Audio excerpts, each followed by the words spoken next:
the Los Angeles Lakers ownership has reportedly reached a breaking point following persistent suggestions that LeBron James has made roughly 10 attempts to bring his younger son, Bryce, to the franchise once the teenager enters the NBA. The fallout has been explosive, with team leadership allegedly making startling disclosures, criticizing both father and son, and insisting that LeBron must stop entangling his family in organizational decisions. Some insiders have even hinted that formal consequences could follow if the situation continues escalating. LeBron has never been subtle about his desire to share an NBA court with his children. He spoke about it for years, treated it as a personal mission, and in October 2024 he turned that mission into history when he and eldest son Bronny became the first father-son pair to appear together in an NBA game.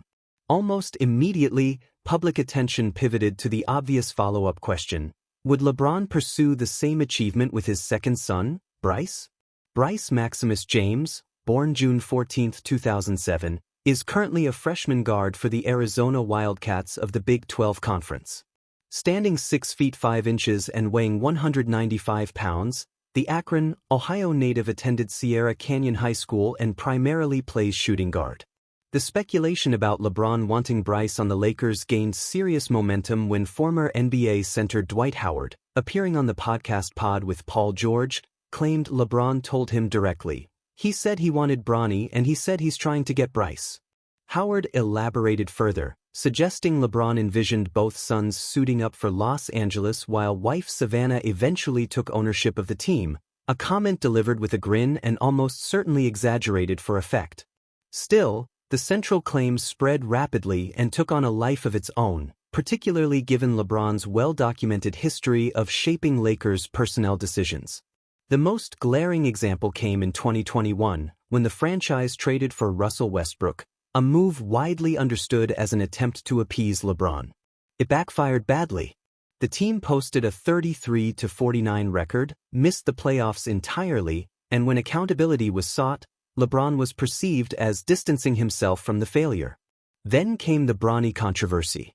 When the Lakers selected Bronny James with the 55th pick in the 2024 NBA draft, many dismissed it as nepotism. Bronny had averaged just 4.8 points, 2.8 rebounds, and 2.1 assists at USC while shooting a mere 26% from three, modest numbers made worse by the perception that Rich Paul, LeBron's own agent and head of Clutch Sports, had essentially signaled other teams to avoid drafting Bronny so he could fall to Los Angeles. Against that backdrop, the question of whether Bryce's numbers justify NBA ambitions deserves honest examination. During his senior year at Sierra Canyon, he averaged 8 points and 4 rebounds per game. On the Nike EYBL circuit with Strive for Greatness, he posted 6.9 points and 2.2 rebounds over 14 games while shooting 36% from three. Acceptable for a high schooler, but far from the profile of a legitimate NBA prospect. Bryce entered college as a 3-star recruit on the 247 Sports Composite, a full tier below Bronny, who was considered more athletically gifted with stronger defensive instincts. 3-star recruits rarely go one and done. That distinction belongs almost exclusively to 5-star talents who dominate high school and AAU competition. His college statistics at Arizona tell an even starker story: 0 across the board. Bryce redshirted his freshman year, suiting up for 0 games during the 2025-26 season. Arizona head coach Tommy Lloyd confirmed the decision in February, framing it as a long-term investment rather than a reflection of Bryce's ability. Lloyd was transparent about his reasoning, explaining that burning a year of eligibility for a few garbage minutes on an already loaded roster would be short-sighted. Arizona carried likely lottery picks Coati Pete and Braden Burries, leaving no meaningful minutes available regardless of Bryce's potential. With both players expected to depart for the NBA, Bryce is widely projected to compete for a significant rotation role next season. Throughout the year, he remained a visible and supportive presence on the sidelines, and he was there celebrating when Arizona claimed the Big 12 tournament title and secured a #1 seed in March Madness, just not on the court. LeBron himself has spoken about Bryce's college experience with unmistakable fatherly pride, sharing footage of his son celebrating the Big 12 trophy on Instagram and telling reporters, "To have our kid be able to experience that see the joy on his face, the happiness that he is being there at Arizona. It's going to pay dividends for him going into next year. Notably, though, LeBron's public comments about playing alongside Bryce have been far more measured than the headlines suggest. At Lakers Media Day ahead of the 2025-26 season, he stated plainly, "I'm not waiting on Bryce. He has his own timeline. I got my timeline, and I don't know if they quite match up." When pressed on whether he might extend his career to overlap with Bryce's, his response was cautious. "I don't know. We'll see. That would be pretty cool. It's all about my mind and then seeing how my body reacts over these next couple of years."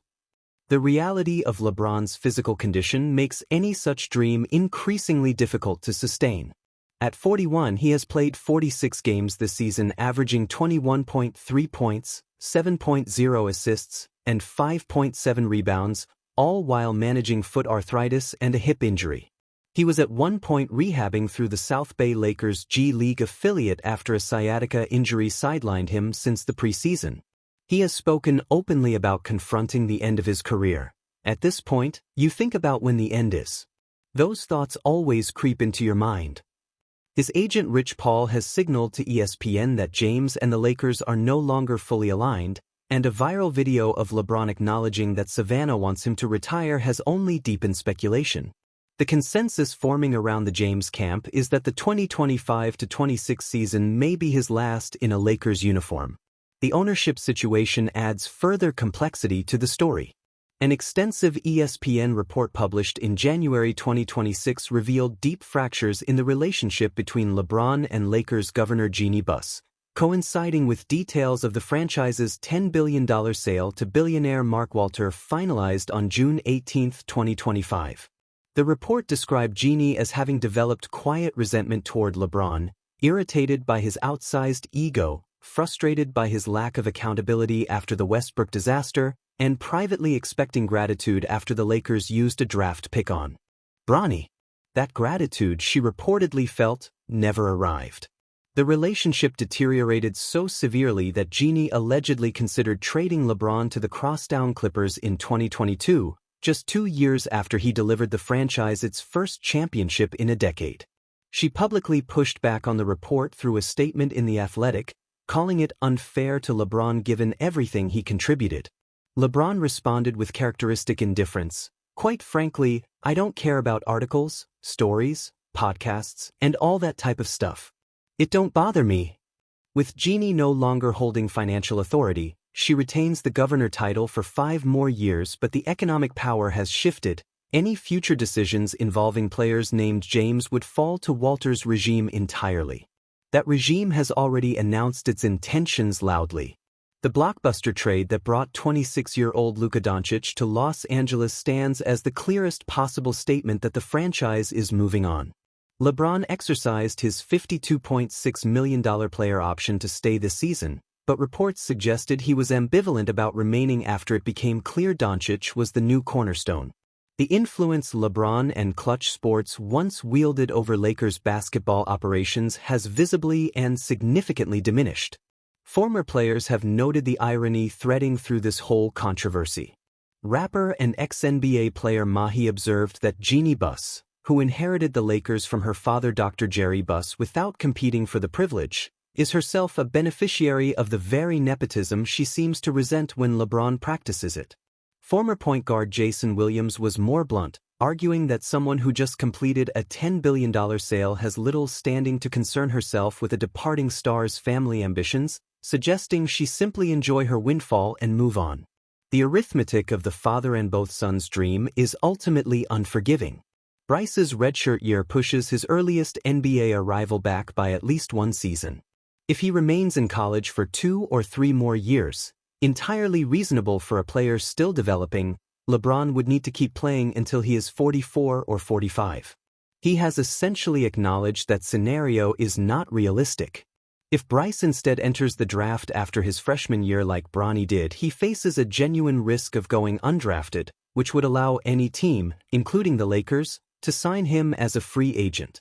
Either path remains years away, and a franchise now built around Luka Doncic is unlikely to be making decisions with the James family in mind.